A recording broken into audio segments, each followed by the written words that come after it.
All right, again, if you're just joining us, two officers, sheriff's deputies, shot and wounded up in the North Point area in a parking lot. We're told it's near Target off of Highway 2, so you know where that area is up there, where all this activity is taking place. Our Othello Richards is at the scene. He spoke with witnesses. Othello, what can you tell us out there? Well, right now, Jane, we're still speaking to witnesses. If you look behind me, you can see the scene. They tell me that this is where this happened. I have a couple witnesses here, and I think it's better that we hear from in their own words what happened. Two of you can come out here for a second. And so, your names? Tom. And Krista. Come a little bit this way, Tom and Krista. You said that you heard gunshots. Go ahead and describe to me what happened after that. Heard gunshots. We looked out the window, saw a black SUV just flying out of here, and we looked down the street and saw police officers falling down. So we just went out of the house and went over to see if we could help at all. And the police car, or the Spokane County deputy car, one of those vehicles over there? Yes, it's the two right behind the white one. Okay, so you said you heard the gunshots, you heard a vehicle speed through the neighborhood. We saw him drive through. Yeah. Krista, I see right now you have blood on your hands. Yeah. The two of you went to help the deputies. Yeah, basically we were about the second ones on the scene, so we just ran over to, cover the bullet wounds and just help however we could. Hold pressure on the wounds if we could. Yeah. Can you describe the injuries for me? The guy that I was with had one shot in each arm and then one in his leg, and I think the other guy had at least one in his other arm, so. Were they talking? Yeah, they were coherent. Yeah. The one guy, he started to kind of fade out right when the paramedics showed up, but he could talk the whole time, and they should be all right, I believe. They should be all right. And then moments later, I take it, paramedics arrived and took over from there. Yep. Yeah. And so as for the SUV, so you said an SUV went speeding through the neighborhood that you saw? Yeah, it was going That's really what kind of made us look out our window. Like, first we thought it was just fireworks, but then we saw the car speed by, so we kind of looked out the window, and then that's when we saw the cop was down and no one was really around, so we just went out to see how we could help. So when you say fireworks, so this is like many bullet shots? Oh, at least 10. Yeah. At least 10 shots, I would say. It was just sounded like someone lit a string of firecrackers off. And you only heard at that point. You didn't see the shots being fired. No. We just heard at that point. Well, thank you very much. Thank you very much for helping those deputies. We've been told that this activity up north, that something's going on now in the Elk Chattaroy area. That's right. Police are in pursuit of the suspect right now, we're told, and they're actually setting up spike strips at Elk Chattaroy Road in pursuit of the suspect, trying to stop that suspect right now. They're in a chase with the suspect, and that's why they're laying down the spike strips, trying to put an end to all this. Now, the suspect is heading northbound. Of course, that is on Highway 2, headed to the Elk. That would be Riverside area. The Elk Chattaroy Road, of course, can take off. It can go westbound there toward the Deer Park area. We don't know right now the status of this chase that we're told is going on and this possible suspect. That we're being told that it's a possible suspect, but there's no confirmation of that.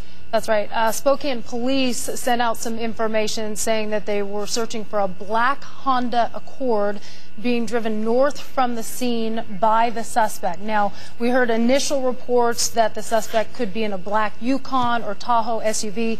Now, Spokane police say they are searching for a black Honda Accord. Of course, there was another report of a carjacking a few blocks away from that initial shooting scene that they believe could be related, and that a Honda Accord was actually taken from an elderly driver there. So again, that moving north now toward Elk Chattaroy Road. Jason is at Riverside Auto Repair. Jason, what did you hear? Just a whole lot of police cars going by. Mm-hmm. Did you see, Jason, what vehicle that they were chasing? I really didn't. Nope. I heard all the sirens going by, and I mean, it's in police cars and undercovers and all kinds of stuff. A lot of cars you're talking about. Oh, yeah. Do you know how many? I would say I've seen probably at least 20, 30 cars go by, which is most I've ever seen for anything. Jason, we're told that there's a chase going on right now with the suspect up toward the Chattaroy area. Is the commotion around you, is that kind of settling down now? Yep. Also, in fact, just within probably about the last minute. Okay. Also, deputies obviously can't be everywhere at once, but authorities have been telling people to stay inside because this is a very fluid situation. Has anyone come by to talk to you about the situation? Jason, let me interrupt you right now. We're just receiving word that this chase is over. It ended on Highway 395. That would be over on Crawford Road, which is in the Deer Park area. Highway 395 and the Deer Park area. So apparently in this Elk Chatteroy Road, the suspect then headed to the Deer Park area. At least that's where 395 and Crawford Road is located, I believe. And we are told that this suspect has shot himself. So we are attempting now to get on the scene over on Highway 395 and Crawford Road, where this high-speed chase through North Spokane up toward Elk Chatteroy and then over toward the Deer Park area has ended now in gunfire, as it began in gunfire right there from the scene that you see with the two deputies being wounded. Again, we are told that this chase is over at 395 and Crawford Road. The suspect has been shot, and we are receiving word the suspect shot himself. Now, what you're looking at are pictures from the scene at 395 and Crawford Street. This is where this chase ended in gunfire again. We are told that one suspect shot himself there. We do not know the condition of that suspect, or if he shot and killed himself. We do not know, but we are told that one suspect shot himself at this location, possibly in the vehicle. We're still checking that out from the scene. Othello Richards is making his way to that scene there. And this all unfolded very quickly, starting around 4:15 this afternoon with the two deputies shot. And then shortly after that, there were reports of a carjacking about 3 blocks away from the scene. Joining us now is Jason McCullough. Jason, I understand you witnessed that carjacking. What can you tell us? As I was coming around the corner from the shooting, I had went over to the neighbors and saw that the house down the street had been blocked off with yellow tape, and supposedly the suspect has broken through the back door of this old lady's house, grabbed her by her neck, dragged her outside as she was hitting him with her cane, and then he takes his gun and hits her in the head, and then takes off in her car. Is this something you witnessed, Jason, or somebody telling you this? One of the neighbors had come over to try to help the lady and told the guy to back off the lady, and the guy had turned the gun on him and told him to back up. So, Jason, did you see this happen, or did you hear this secondhand? By the time I got out, I heard the tires screeching, but by the time I got out, the car had been gone. We got suspects, people with their hands in the air coming out of the house. Two gentlemen now with their knees, down on their knees.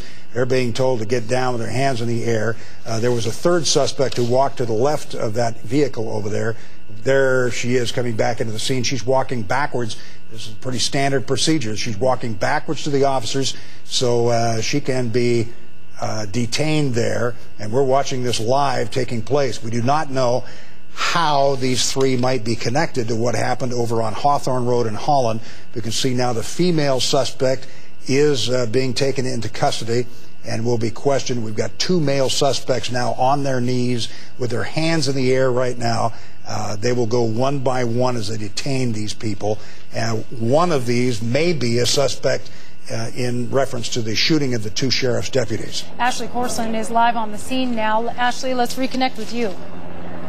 Hi, Jane and Randy. You guys hear me okay here? Yes. You bet. It's very, very chaotic at the moment. So, again, you could see this woman right now being escorted by officers. She has her hands behind her back. And there are still 2 men in the street, if you can see there. We have one standing up, turning around right now with his hands up. Another one still knelt down on the ground with his hands up. Again, we can't confirm how they're exactly involved with the situation. But just moments ago, they did come out of that house. The SWAT team is actively in position behind vehicles right now as these two men and the woman are walking into custody right now. So you can see him still walking backward. Again, police have their guns drawn. They're all in their proper stance right now. And we did take one woman into custody already. Still another man on the ground with his hands up there. So we'll keep watching this as this develops here. Again, live picture here at that second location where these suspects are being arrested at the moment. Now, you guys see that okay? We know they're being detained right now. We don't know if they're arrested for anything, but we'll find out when they're questioned. And we also know that it's standard procedure that if you're in the house with somebody, they don't know if you're a friend of the suspect. They don't know who you are in reference to this suspect. And they've had an officer shot here, 2 of them. So they're going to be very, very careful. They're going to take everybody into custody who was in that house. So that's what's going on right now. We're told that the suspect shot himself. Othello Richards is there live with the latest. Othello?